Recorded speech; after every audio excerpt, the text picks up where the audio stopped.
কিছু কিছু বুঝে নিতে হয়, সে তো মুখে বলা যায় না, সে তো মুখে বলা যায় না।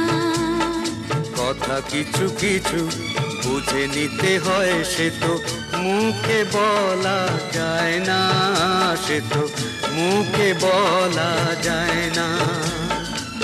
চোখের কথাই মনের কথা, চোখে মনের আয়না। কথা কিছু কিছু বুঝে নিতে হয়, সে তো মুখে বলা যায় না, সে তো মুখে বলা যায় না।